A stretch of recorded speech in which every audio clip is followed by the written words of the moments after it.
Oke, jumpa lagi teman-teman di TFH episode Warrior, edisi hari Rabu, edisi terakhir di bulan Maret, tanggal 30 Maret persis.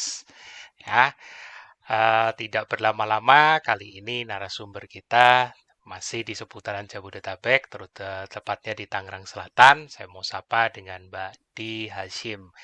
Halo, selamat siang, Mbak. Siang, Mas Bobi. Siang, teman-teman Ya, semua. ya. Aku jujur lihat postingannya ini satu yang menarik memang sudah lama, terus ada kata-katanya yang cukup menggelitik tuh. Bilangnya nggak bisa menyangkal dan memungkiri sudah 4 tahun lebih ya Mbak ya? Ya, Ah, menuju 5 tahun. menuju 5 tahun ya. Tapi ternyata akhirnya ada statement itu yang membuat aku, wah ini perlu dikupas nih perjuangannya. Terus aku sempat stalking, kalau nggak salah apa ini karirnya di properti ya, kalau nggak salah ya. Baru beberapa bulan ini, Mas. Oh baru Cari berapa kesibukan. bulan? Oke. Cari kesibukan. Nah, nggak perlu berlama-lama, monggo Mbak Di bisa sharing kisahnya ber-KF yang sudah mau hampir 5 tahun, 4,5 mungkin ya, 4,5 lebih lah ya. Nah, monggo silakan bercerita pengalamannya ber-KF. Silakan Mbak. Assalamualaikum warahmatullahi wabarakatuh. Selamat siang, salam Waalaikumsalam. sejahtera untuk kita semua. Nih, Semoga di era yang masih pandemi ini kita hmm, diberi kesehatan, umur panjang untuk hmm, beraktivitas setiap harinya.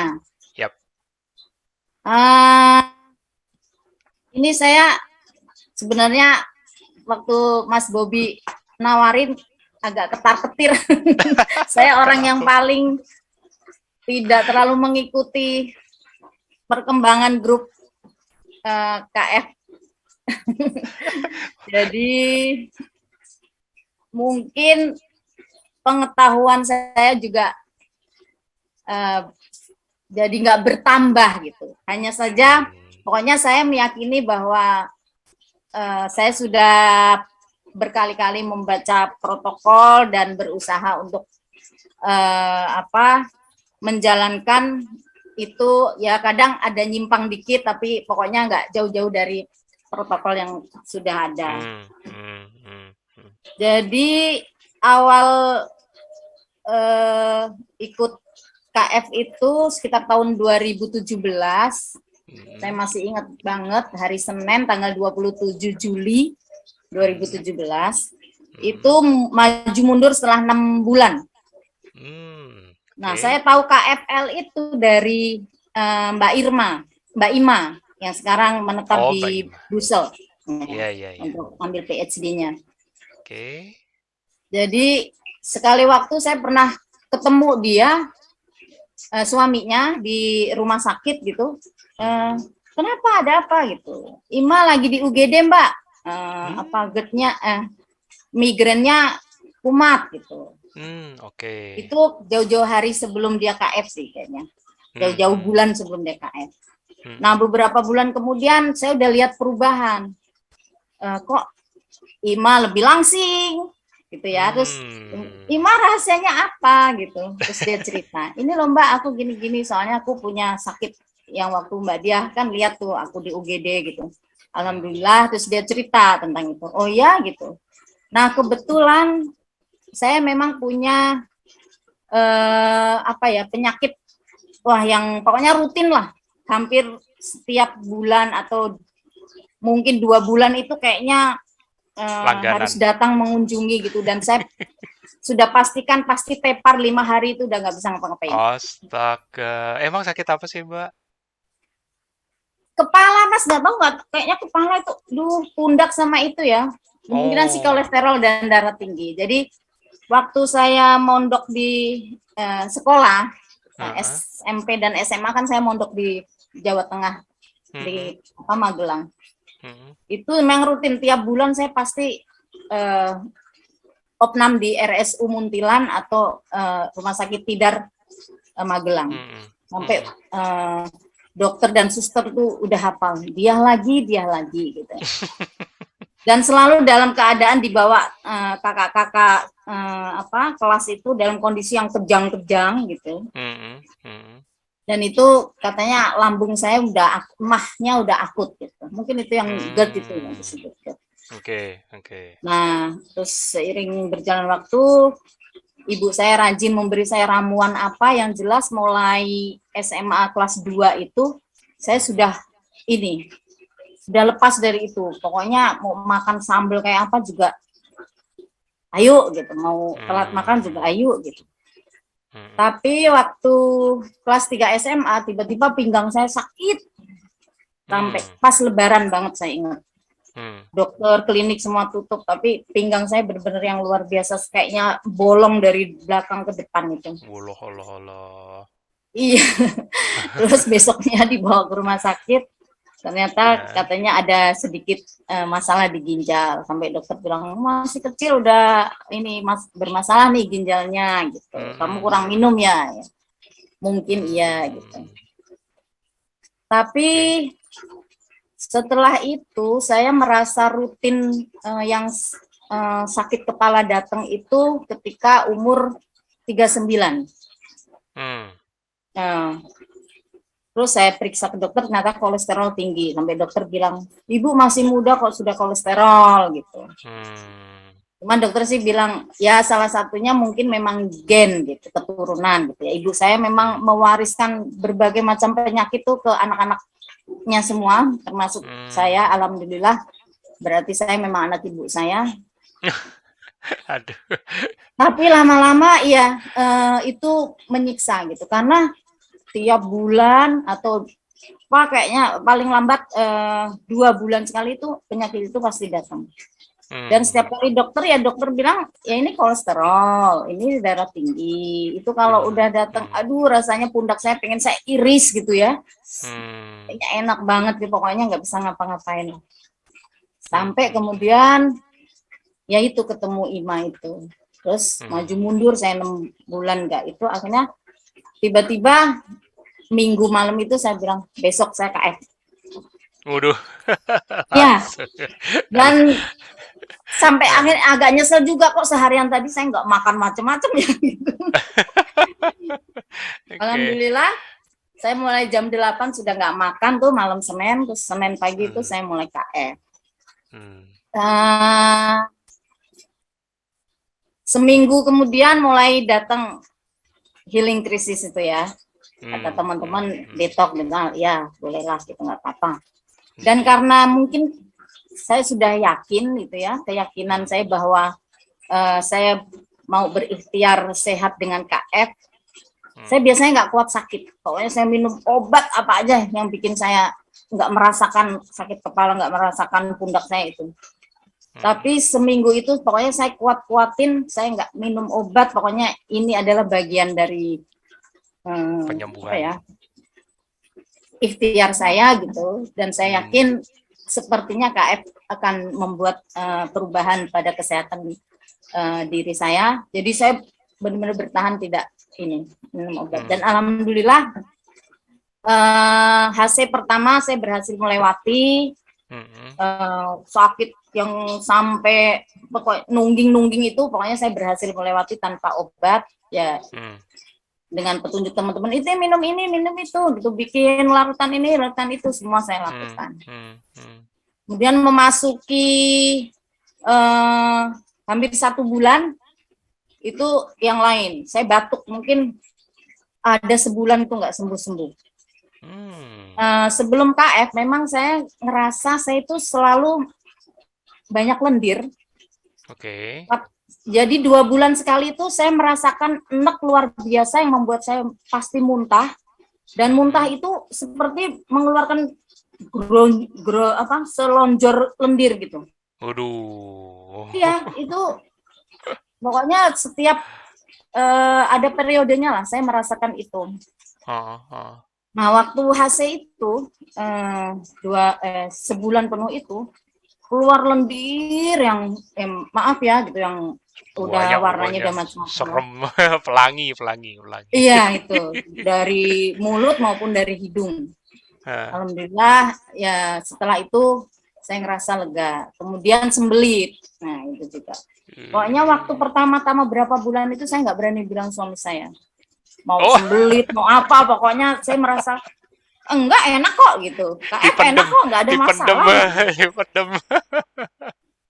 Soalnya kalau macam-macam dia bilang berhenti gitu, nggak boleh. Oh, aduh. Galak. Sampai sekarang belum berhasil merayu saya. Ah, belum berhasil merayu. Oke. Jadi itu apa, sembelit 2 minggu kali, kemudian sudah mulai normal. Hmm. Kemudian menstruasi. Jadi sejak masuk usia 43 itu saya menstruasi sih lancar tiap bulan, bahkan tanggalnya juga nggak jauh-jauh meleset gitu. Hmm. Tapi meskipun tetap periodenya seminggu, saya kalau mens tuh hanya flek-flek hitam itu, saya nggak pernah sampai membeli pembalut itu, hanya Hmm. pakai apa yang kecil itu panty liner aja Ventilator. gitu. Hmm. Hmm. Nah setelah ber-KF, alhamdulillah lancar. Saya membutuhkan lagi pembalut. Sempat minder kayaknya. Nah iya benar. Terus ya salah satunya yang memicu juga kayaknya BB ya, berat badan. Oke, oke. Waktu sebelum saya sempat tinggal di Berlin 5 tahun Ah, karena ah. suami ambil PhD di sana. Hmm. Waktu berangkat ke Berlin itu 45 BB saya. Tapi 5 tahun Hmm. di Berlin itu sampai 56 dan nggak Hmm. turun-turun sampai pulang ke Indonesia. Padahal di sana juga saya tuh nggak terlalu suka keju. Saya juga jalan kemana-mana karena nggak ada kendaraan kan harus jalan kemana-mana.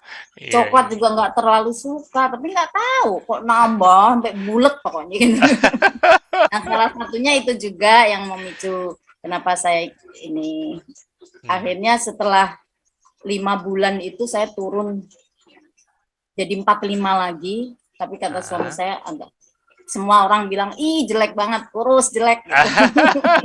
Tapi ya alhamdulillah sehat-sehat, alhamdulillah sampai sekarang. Ya kadang ada ini dikit-dikit seperti kata teman-teman pengen merasakan alarm lagi atau pengen merasakan sakit kepala lagi. Gitu mas sampai sekarang. Oh, oke. Nah, ada beberapa yang menarik tadi waktu Mbak nggak cerita sama suami, tapi di satu sisi merasakan apa ini proses yang lumayan loh ya, ibaratnya. Itu apa yang membuat Mbak Di kok masih bertahan, apalagi di bawah bayang-bayang kalau sampai suami tahu bakal bakal SP ini udah SP3 langsung. Itu apa yang membuat Mbak Di Ya bertahan? karena rasa nyaman. Terus terang sejak KF Oh. itu saya udah nggak merasakan lagi sakit kepala, hampir nggak pernah datang. Bahkan masuk angin saya itu kerokan itu hobi banget ya. Tapi setelah KF itu Hmm. hampir nggak pernah kering. Kerokan itu hampir nggak pernah. Itu yang justru awal-awal beres duluan ya, yang sakit kepala itu udah nggak Iya, muncul gitu iya. ya. Lalu beres dulu. Oh, itu loh keren ya, teman-teman. Kalau kalau kalau lagi diberesin sama tubuh, itu pasti yang berat dulu. Itu kadang-kadang yang bikin bikin jadi mau mau berpindah misalnya mau ganti atau mau exit itu jadi mikir kan. Padahal udah Ini enak. saya pernah kecepit nih lengan kanan Hmm, waktu main hmm, badminton. Udah hmm, bertahun-tahun lalu lah. hmm, Pokoknya kalau kumat itu sampai megang kertas aja nggak kuat. kayak lemes Tapi gitu. sejak sejak KF, alhamdulillah Astaga. nggak pernah kamu. Alhamdulillah Oke, oke. Jadi, tapi sampai sekarang suami masih belum ya? masih belum. Tapi sih kalau saya mau cheating gitu dia langsung ngingetin. Ingat sakit kepala gitu. Ah, Ingat ini gitu. ada satpam ya. Tapi sudah mulai ngikutin atau memang masih masih makan nasi dan segala macam? Masih makan Masih ya? makan nasi. Oh, ya sudah, nggak apa-apa, nggak apa-apa. Nanti ada waktunya itu. Ya Terus mudah-mudahan. eh, aku jujur terasanya itu ya itu satu manfaat yang udah didapat Mbak Di. Kemudian mengenai apa ini, selama 4 tahun setengah itu apa pengalaman up and down yang paling paling berkesan di Mbak Di, ya kan? Hmm, jadi waktu mulai masuk pandemi, ya Mm-mm, kan, itu mm-mm. kan orang-orang bilang, oh harus makan vitamin yang Banyak-banyak. banyak, gitu kan, Iya, buah, itu, iya, iya. sayur. Heeh. Memang agak sempet tergoda pindah Sempet ke galau, pola yang lain. sempet galau. Kalau ya sebulan lah saya coba, tapi saya ngerasa nggak nyaman dan saya ngerasa penyakit saya mulai datang lagi. Nggak nyamannya Saya gimana ya? sebelumnya itu saya udah bermacam-macam pola saya coba lah pokoknya, tapi saya selalu bilang ke teman-teman semua, KF ini pokoknya yang paling cocok buat saya bilang gitu. Emang Semua teman-teman, nggak tapi nyaman lu gimana kelihatan Mbak? jadi gitu, lu kelihatan jadi Hmm, hmm, hmm. keriput tuh awalnya gitu. Enggak, yang penting di badan aku nyaman, aku sehat. Oh, Seperti oke, itu. sorry tadi sempat nggak kedengeran. Apa tadi Mbak Di merasa nggak nyamannya di mana? Padahal itu kan maksudnya orang-orang pada pada ngikutin gitu kan. Maksudnya harus banyak vitamin, mineral, ya kan? Harus banyak makan sayur buah supaya supaya kuat sama virus gitu kan. Ya, Tapi yang dialami apa sih Mbak Di? Kok jadi nggak nyaman? Padahal itu kan sehat semua. ya karena kan saya meskipun nggak sering baca ya tetap baca sedikit-sedikit ya. Banyak Heeh, heeh. buah yang mengandung karbo, sayur dan buah kan banyak yang memang karbo. Soalnya saya alamin Mas. Pokoknya saya coba eh, apa ngenyamping sekitar sebulan gitu karena ada ketakutan ya waktu itu pokoknya, dan ya namanya orang suka yang akibat dari males membaca mengikuti perkembangan di grup ya begitu itu, pokoknya apa yang didengar aja, Hmm, oh, hmm, ini hmm. pandemi penyakit yang bahaya harus gini-gini, padahal ternyata insya Allah KF itu sudah memberi tameng ya insya Allah ya gitu. Hmm, Tapi ya waktu hmm, itu hmm. ya termakan juga gitu suami apa, karena mereka harus makan sayur yang banyak, buah yang banyak, gitu, vitamin yang banyak. Tapi ternyata setelah sebulan mencoba itu, Ah, waduh nggak enak, ngerasa kayak yang dulu balik lagi tuh gitu. hmm, Akhirnya aku bilang enggak, aku mau KF aja lagi, enggak mau gitu. gitu ya. Iya. Jadi memang badannya Mbak Di sendiri yang ngasih tahu ya, Betul ibaratnya. betul, Nah, itu yang nggak bisa dibohongin nggak bisa ibaratnya. dibohongin, iya. Oh, oh, oh, oh. Kalau kalau habis itu masih ada lagi enggak yang setelah pandemi masih kadang-kadang kan ya aku nggak tahu sih lingkungan biasanya seperti apa yang di tempat Mbak Di kadang-kadang kan ya ada aja ibaratnya Ada orang. aja, iya ada aja. Tadi udah saya ceritain juga Iya, ada iya, iya. Boleh ya dong gitu. di-share, ini kebetulan pas direkam. Iya, nah terus alhamdulillah tadi udah saya ceritakan juga, tahun lalu itu semua keluarga, suami, anak-anak itu kena, udah alumni Hmm. S1-nya pandemi. Ah, ah, Alhamdulillah ah. saya yang negatif sendiri jadi suster, bahkan anak saya yang kecil ini tadi juga Ah, ah, ah. positif dan itu nempel terus ke emaknya. Makan juga kadang saya nggak sadar gitu bersihin ininya dia gitu kan, saya makan Ah, telur saya juga ikut ngemplok gitu kan, ah, tapi ah. alhamdulillah sampai PCR kembali terakhir itu saya tetap negatif dan saya merasa Hmm. itu karena KF sih, karena pola makan hidup pola makan yang sehat yang saya terapkan bersama KF itu. Hmm. Hmm. Itu terus apalagi ya, nah terus ini sekarang berat badan saya stabil di 47, kalau enggak kadang 48, tapi pasti langsung kembali lagi 47, dan suami saya ngerasa itu pas untuk 47 itu, pokoknya nggak boleh turun lagi. Jadi saya kadang Hmm. nakalnya Hmm. saya hanya ketogenik, nggak pakai puasa kadang gitu, kadang kan suami itu ya gitulah suka ngebujuk jogging on soto. Kemudian. Mampir yuk ini sotonya enak ya, meskipun nggak Ah. pakai yang macam-macam, cuma pesen ayamnya doang atau apanya gitu ya. Ya, biar kamu nggak kelihatan kurus. Jangan ditiru ya. Godaan terbesar justru dari orang terdekat ya, Mbak ya. Iya. Betul. Tapi sebenarnya enggak masalah kalau ya bukan berarti aku bilang apa istilahnya enggak puasa itu sesuatu yang bagus apa jelek, bukan loh sebenarnya. Kita itu menjalani pola makan pola diet apapun atau apapun lah ya, gaya hidup apapun itu harus mengenali badan sendiri gitu loh. Karena banyak juga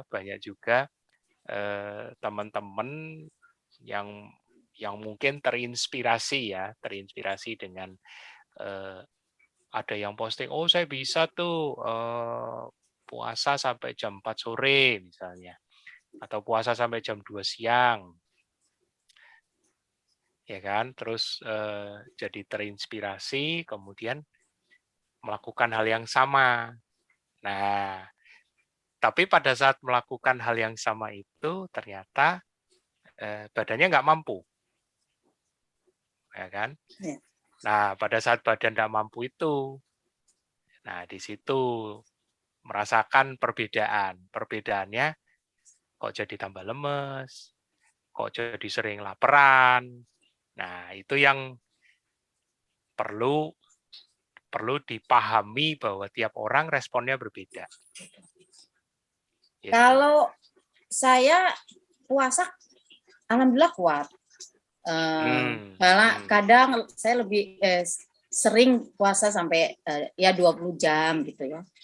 Tapi ya itu tadi godaannya kalau karena bareng suami gitu ya, terus ya udah nyomot apa itu. Tapi nyomotnya alhamdulillah sih bukan nyomot yang apa karbonya ini gitu ya, yang nyomot daging, nyomot lauk-lauk lah, nyomot lauk-lauk.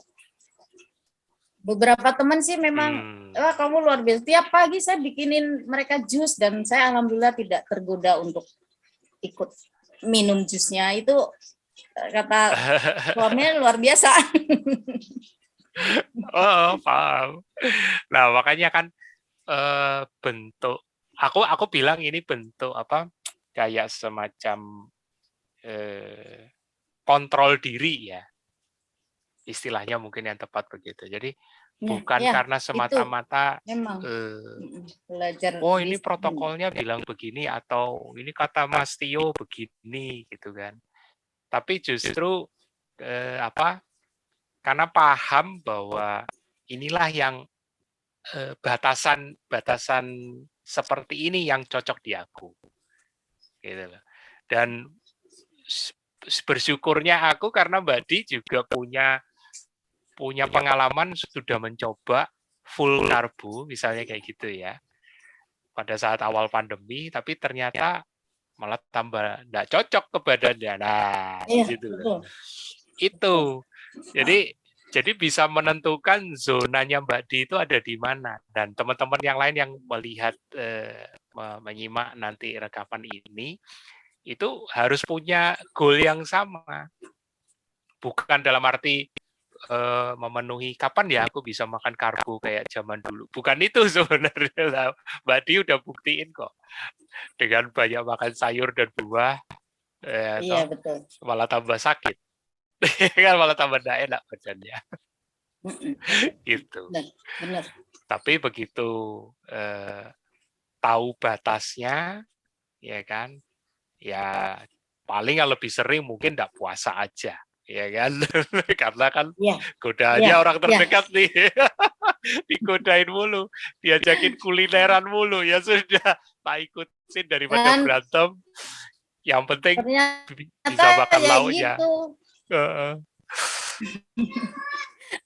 Kalau kata suami saya, kalau lihat perempuan langsing apa seneng, tapi kalau istri sendiri yang langsing terlalu kurus ternyata nggak suka.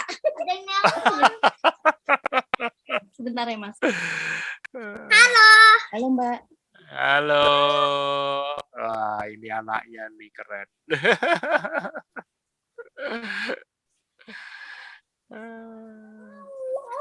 Sudah, enggak. Iya. Nah, jadi ya harus pandai-pandai karena pergumulan seperti ini yang memang sering juga dialamin. Kayak suami istri, pasangannya belum ber-KF, terus punya concern, apalagi kalau hobi kulineran gitu kan. Jadi Iya, benar. jadi Hobi kadang kulineran. juga, ayo gimana? Kalau nggak diikutin atau terlalu terlalu kaku pegang protokol, padahal sebenarnya niatnya baik, akhirnya jadi berantem. Ya kan? Hanya saja alhamdulillahnya dia memang belum mau KF, tapi dia sudah mengakui bahwa pola makan KF itu sehat. Jadi dia jadi satpam juga. Ketika saya malah pengen nakal gitu, ayo gitu. Jadi pokoknya boleh misalnya nggak puasa atau apa, tapi yang dimakan tetap yang yang dianjurkan oleh KF gitu. Tidak boleh makan yang selalu itu diingatkan. Godaan terbesar apa, Mbak? Godaan terbesar apa sih, Mbak? Kalau makanan sih enggak ya, Mas. Kayaknya udah enggak tertarik lah gitu. Kalau makanan enggak, buah juga enggak sih. Ya itu aja, kadang kan enggak ada sebenarnya.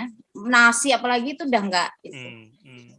Udah enggak udah di zona nyaman aja. Hanya itu aja. Sering tidak puasa itu aja.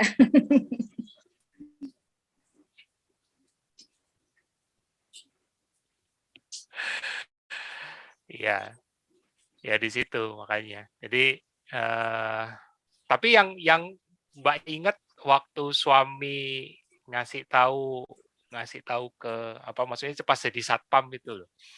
Itu yang terakhir yang Mbak ingat yang paling berkesan itu waktu nggak dibolehin makan apa tuh? Gimana Mas Bobi? Maaf. Yang terakhir Mbak diingat waktu suami jadi satpamnya Mbak Di nggak ngebolehin makan apa? Duren. Oh, duren. Sekalian saya juga ngecek ya kan apakah saya masih ini ya, dulu pokoknya saya kan seneng banget duren.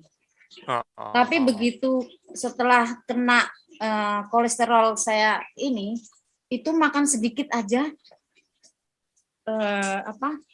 langsung tiung pokoknya langsung kepala itu pusing gitu. Nah, pas suatu hari gitu jalan-jalan, nah makan duren, awalnya kok 5 biji nggak apa-apa, begitu masuk ke 6 biji, berapa jam kemudian di mobil udah mulai itu, udah mulai yang wah udah deh pokoknya anak bodoh amat, pokoknya gue harus cari posisi nyaman nih karena udah nyut semua. Kata suami, nah itu kamu udah gak kuat nih makan, karbonya tinggi, ya udah kapok. Abis itu meskipun itu ada yang ngajak makan durian enggak karbo.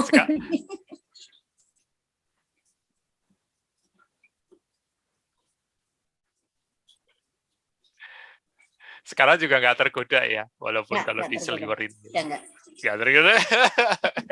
Insya Allah nggak. Itulah sebenarnya yang mau di Mas Tio yang selalu kepingin punya teman-teman itu supaya punya kendali di zaman modern ini kan protokol itu sebagai guidance. Iya, dan panduan. Apalagi sekarang banyak banget kan resep-resep yang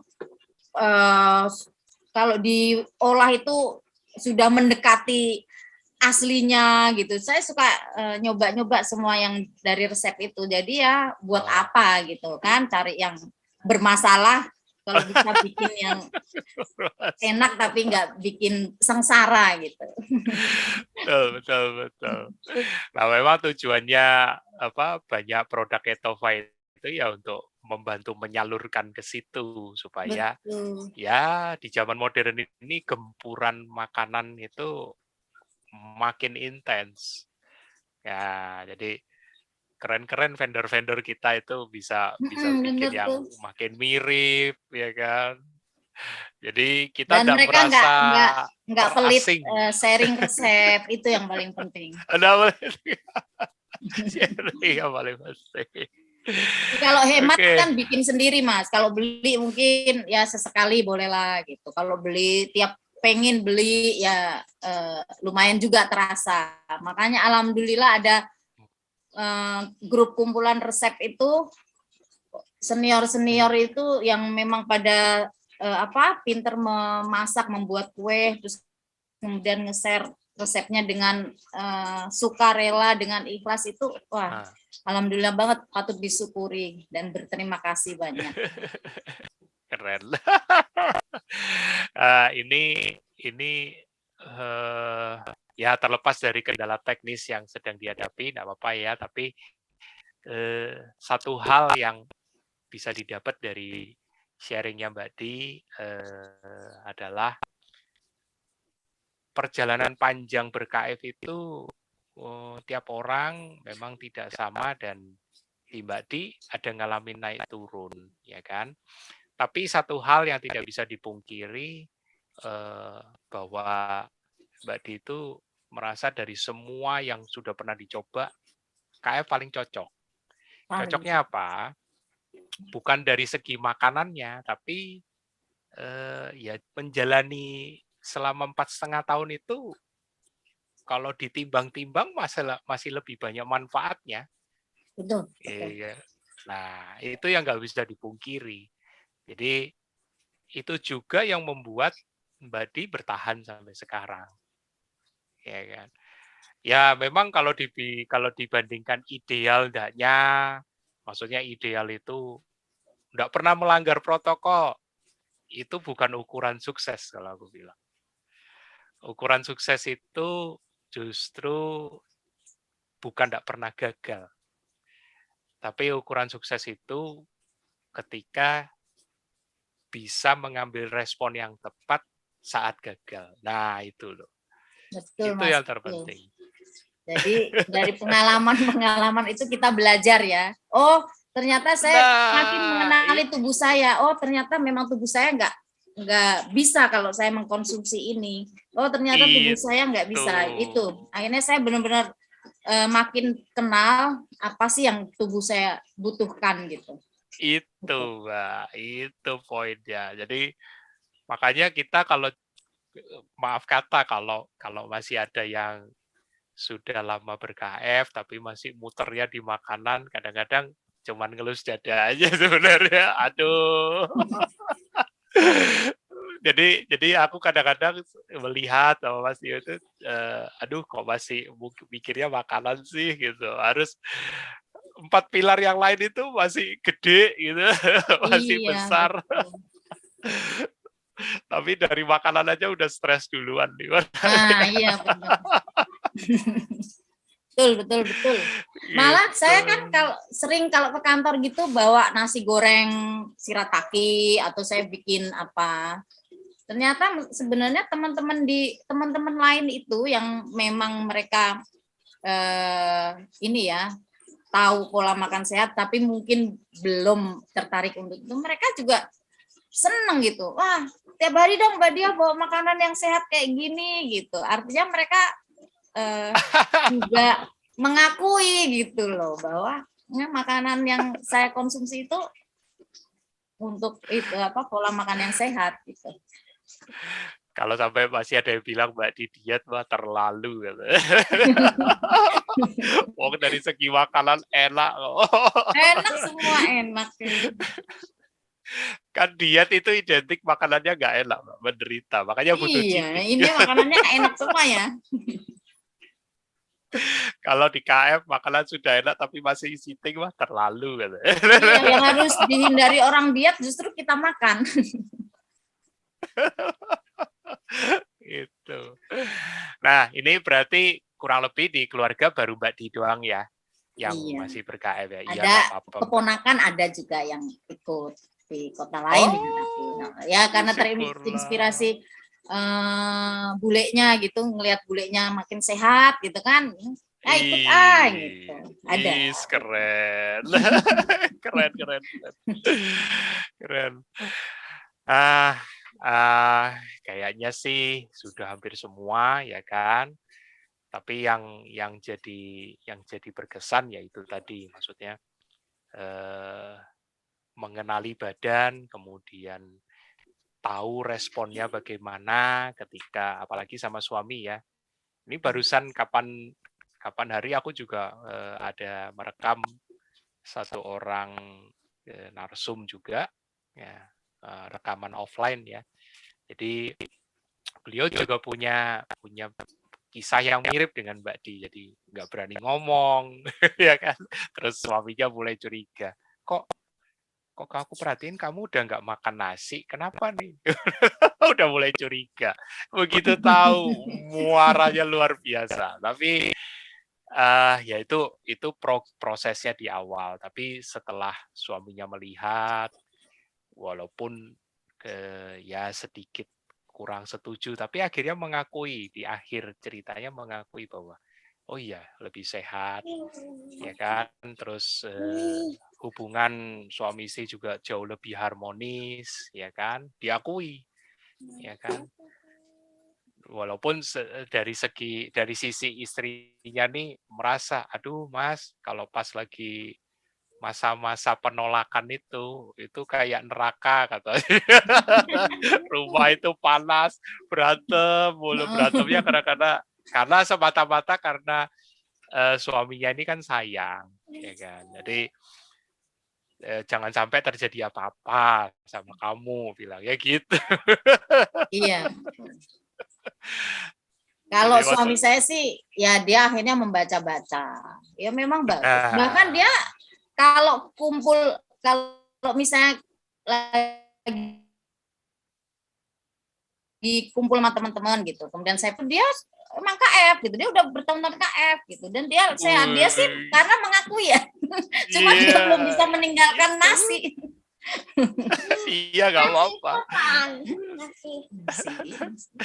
Sama yang narsum itu juga sama, ya kan. Jadi suaminya baru mulai, ya kan, tapi enggak ber-KF juga, ya masih low carb, enggak apa-apa, gue bilang. Yang penting kita sudah membuka jalan. Masalah jalannya sesuai apa enggak, maksudnya sama dengan kita, ya nggak apa-apa, beri waktu dan ruang. Gitu loh. Yeah, karena betul. Tiap orang harus mengenali badannya sendiri, gitu, bukan tanggung jawab orang lain, itu. Keren, thank you. Ini ya walaupun sempat ada kendala, tapi tetap message-nya tetap sampai. Ya, nanti monggo Mbak Di bisa kasih closing statement, ya kan, kata-kata yang bisa menyemangati atau titip pesan atau kesan buat nanti yang melihat rekaman video ini. Silakan, Mbak. Terima kasih sebelumnya karena Mas Bobi sudah berkenan mengajak saya gabung di TFH ya. Saya sih cuma ingin ini aja sharing sama teman-teman bahwa manfaat dari KF itu benar-benar sudah saya rasakan, dan itu bukan karangan ya, karena banyak saksinya, teman-teman sekeliling saya yang tahu gimana saya yang sering absen, pokoknya per bulan itu absen gara-gara harus tepar 5 hari, itu sudah hampir ini.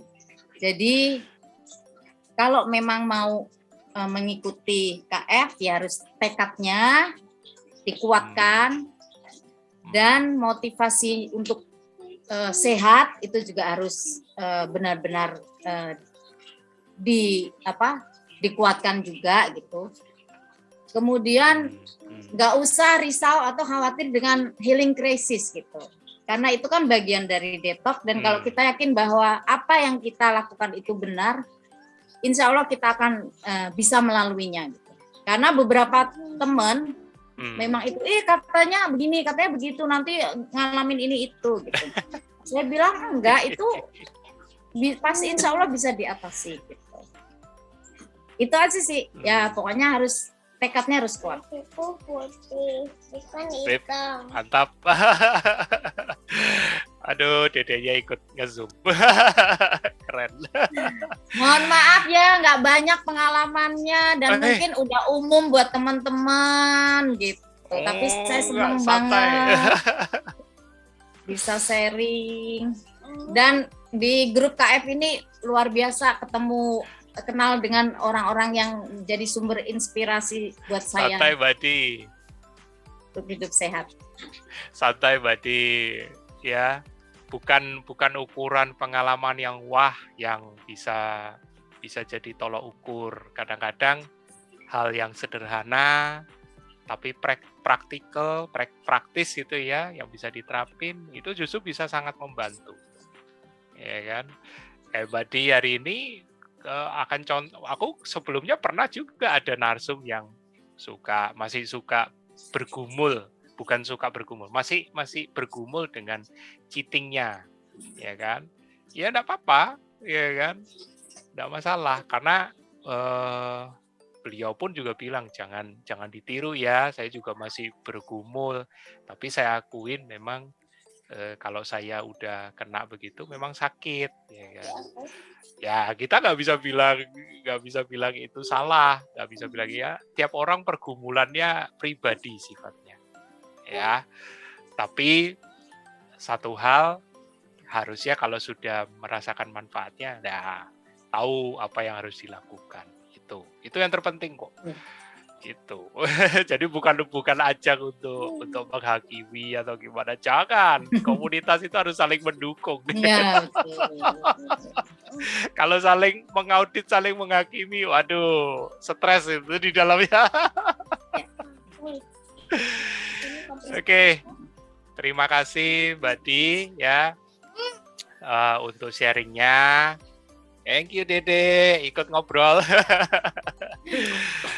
Oke teman-teman, terlepas dari kendala teknis, nanti akan saya usahakan untuk bisa diedit terlebih dahulu supaya tampilannya akan jauh lebih enak dilihat ya.